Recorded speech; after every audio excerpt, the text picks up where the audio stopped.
अगस्त 1945 दूसरे विश्व युद्ध की आग ने जापान को पूरी तरह से जलाकर राख कर दिया था। वो साम्राज्य जो कभी खुद को उगते सूरज का देश कहता था, जो खुद को एशिया का भविष्य मानता था, अब हार की परछाई में घुटनों पर आ चुका था। लेकिन ये कहानी सिर्फ तबाही की नहीं है, ये कहानी है उस राख से फिर से उठ खड़े होने की और दुनिया का सम्मान हासिल करने की।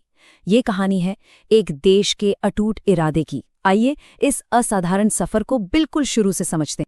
15 अगस्त 1945 जापान के इतिहास में कुछ ऐसा हुआ जो इससे पहले कभी नहीं हुआ था। लोगों ने पहली बार अपने सम्राट हिरोहितो की आवाज सुनी। रेडियो पर एक संदेश आया जिसमें उन्होंने ये घोषणा की कि जापान अब और युद्ध जारी नहीं रख सकता।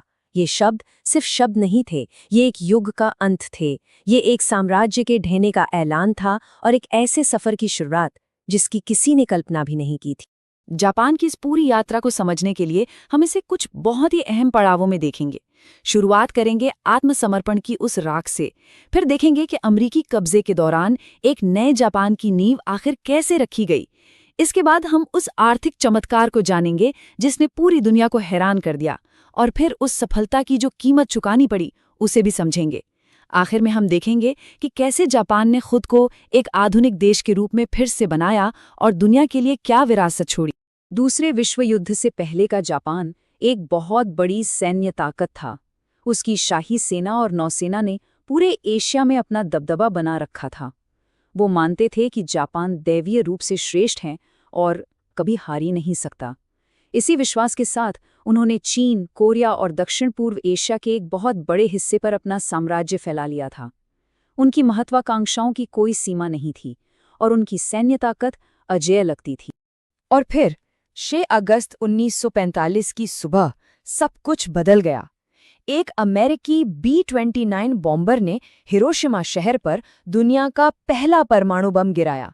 बस एक पल में एक असहनीय चमक और गर्मी की लहर ने पूरे शहर को निगल लिया। इमारतें भाप बन गईं और जिंदगियां सेकंडों में राख हो गईं। ठीक 3 दिन बाद नागासाकी पर दूसरा बम गिराया गया। जापान को अब ये एहसास हो चुका था कि ये कोई आम युद्ध नहीं था, ये इंसानियत के खत्म होने की एक झलक थी। जो आंकड़े सामने आए वो दिल दहला देने वाले थे। सिर्फ 2 हमलों में कुछ ही दिनों के अंदर 2 लाख से ज्यादा जानें चली गईं, और जो बच गए वे रेडिएशन की एक अनदेखी पीड़ा से जूझ रहे थे। इस भारी मानवीय कीमत ने जापान के नेतृत्व को एक ऐसे फैसले के लिए मजबूर कर दिया जो कुछ हफ्ते पहले तक सोचा भी नहीं जा सकता था, अपमानजनक माना जाता था, बिना शर्त आत्मसमर्पण। आत्मसमर्पण के बाद जापान की हालत ऐसी थी, देश के 60% से ज्यादा बड़े शहर मलबे के ढेर बन चुके थे। सारे उद्योग और कारखाने पूरी तरह से खत्म हो चुके थे। करोड़ों लोग बेघर थे, सड़कों पर भोजन और पानी के लिए तरस रहे थे। देश के पास ना तो कोई सेना बची थी, ना पैसा, ना ही कोई संसाधन।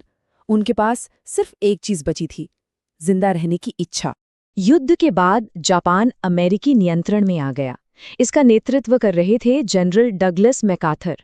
जापानी लोग डरे हुए थे, उनके मन में सवाल थे, क्या अमेरिका बदला लेगा? क्या सम्राट को सजा दी जाएगी? लेकिन जो हुआ उसने इतिहास की धारा ही बदल दी।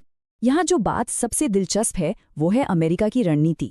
उनका मकसद जापान को एक तबाह हुए दुश्मन की तरह छोड़ना नहीं था। देखिए, उस समय शीत युद्ध की शुरुआत हो रही थी और अमेरिकी रणनीतिकार ये जानते थे कि अगर जापान गरीबी और अस्थिरता में डूबा रहा तो वो साम्यवाद या फिर किसी नए उग्रवाद का गढ़ बन सकता है। इसीलिए बदला लेने के बजाय उन्होंने एक अभूतपूर्व फैसला किया, अपने पूर्व दुश्मन का पुनर्निर्माण करने। मैकार्थर के नेतृत्व में 1947 में जापान को एक नया और क्रांतिकारी संविधान दिया गया।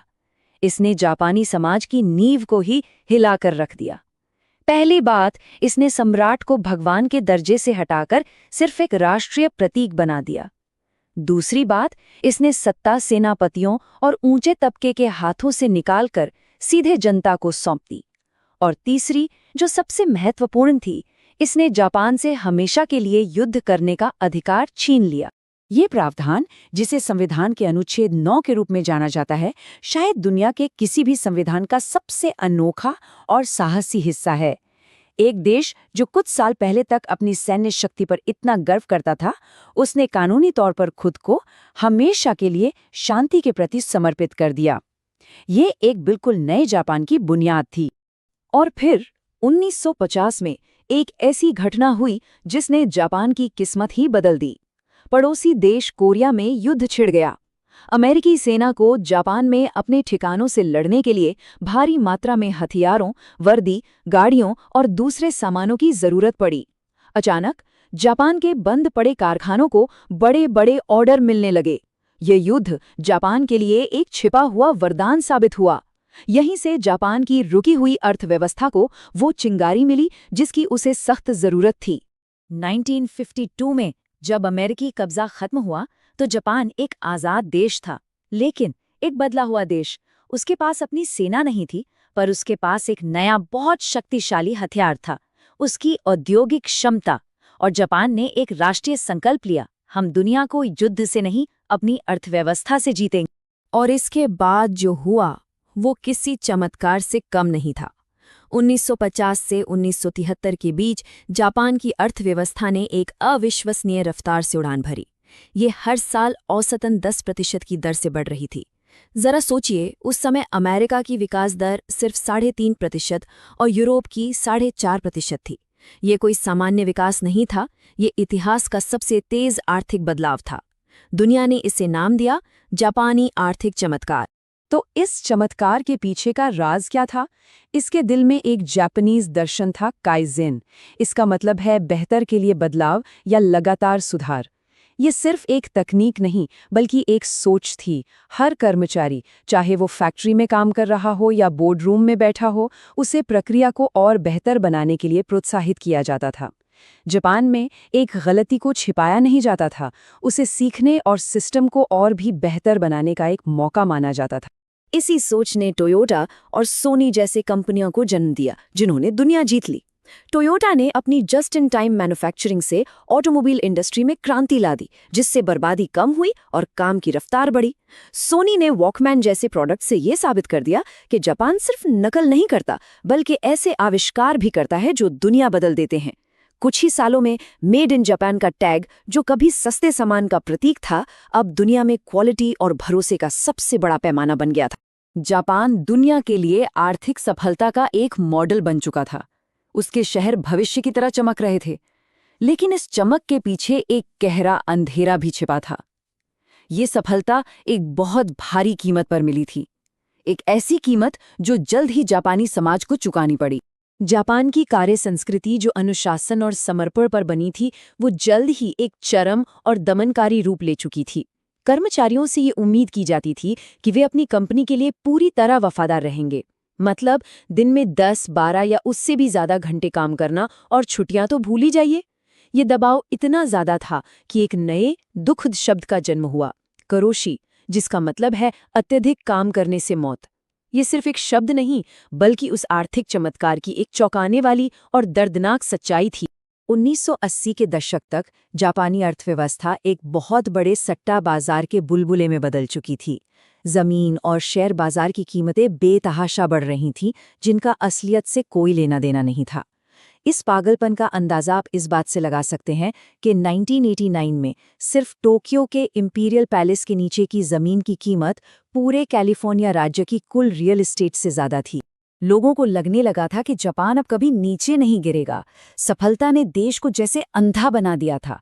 लेकिन इतिहास हमें एक बात सिखाता है, जो बुलबुले बहुत तेजी से ऊपर जाते हैं, वे उतनी ही तेजी से फटते भी हैं। और फिर 1991 में वो बुलबुला फट गया। शेयर बाजार बुरी तरह से ढह गया, प्रॉपर्टी की कीमतें रातों रात गिर गई, देश के सबसे बड़े बैंक दिवालिया होने के कगार पर आ गए, लोगों की जीवन भर की बचत डूब गई। इसके बाद जो दौर आया, उसे जापान में उशिनो वारेता जुनेन या खोया हुआ दशक कहा जाता है। जापान का सुनहरा दौर अचानक और बहुत दर्दनाक तरीके से खत्म हो गया। जापान एक बार फिर घुटनों पर था, लेकिन इस बार दुश्मन कोई बाहरी ताकत नहीं, बल्कि उसकी अपनी ही अर्थव्यवस्था थी। पर जैसा उसने 1945 में किया था, जापान ने इस बार भी निराशा के आगे घुटने नहीं टेके। उसने एक बार फिर से व्यवस्थित पुनर्निर्माण का रास्ता चुना। उसने खुद को फिर से परिभाषित करना शुरू कर दिया ये समझने की कोशिश की कि 21वीं सदी में दुनिया में उसकी जगह क्या है। जापान के नेताओं और उद्योगपतियों ने ये महसूस किया कि वो चीन जैसे उभरते देशों के साथ सस्ती मैन्युफैक्चरिंग और मात्रा में मुकाबला नहीं कर सकता। इसलिए उसने अपना ध्यान उन क्षेत्रों पर लगाया जहां उसकी महारत बेजोड़ थी, गुणवत्ता और सटीकता। उसने रोबोटिक्स, ऑटोमेशन और हाईटेक इंजीनियरिंग जैसे क्षेत्रों में भारी निवेश किया, जहां जापान आज भी दुनिया में सबसे आगे है। ये पुराने और नए जापान के बीच एक बहुत बड़ा बदलाव था। जहां पुराने जापान में जीवन भर की नौकरी की गारंटी और एक आर्थिक महाशक्ति बनने की महत्वाकांक्षा थी, वहीं नए जापान ने कुशलता, हुनर और एक सम्मानित वैश्विक शक्ति बनने के लक्ष्य को प्राथमिकता दी। समाज ने भी धीरे धीरे काम और जीवन के बीच संतुलन के महत्व को समझना शुरू किया। तो आज का जापान कैसा है? वो देश जो 1945 में पूरी तरह तबाह हो चुका था, आज दुनिया के सबसे सम्मानित देशों में से एक है। इसकी यात्रा दुनिया को कुछ बहुत ही महत्वपूर्ण सबक सिखाती है। जापान की कहानी हमें कई गहरे सबक सिखाती है। ये हमें सिखाती है कि तबाही कितनी भी बड़ी क्यों न हो, इंसानी संकल्प और राष्ट्रीय एकता के साथ वापसी हमेशा मुमकिन है। ये दिखाती है कि अनुशासन और शिक्षा किसी भी देश के लिए उसके प्राकृतिक संसाधनों से कहीं ज्यादा कीमती होते हैं। और शायद सबसे महत्वपूर्ण बात ये हमें सिखाती है कि सच्चा और स्थायी सम्मान सैन्य शक्ति या शोर मचाने से नहीं, बल्कि चुपचाप बेहतर काम करने और दुनिया के लिए कुछ मूल्यवान बनाने से मिलता है। जापान की कहानी सिर्फ जापान की नहीं है, ये हर उस इंसान या देश की कहानी है जो संघर्ष कर रहा है। ये हमें याद दिलाती है कि गिरना शर्म की बात नहीं है, बल्कि गिरकर न उठना है। तो सवाल ये है कि हम आज जापान के इस अविश्वसनीय सफर से अपने लिए क्या सबक ले सकते हैं?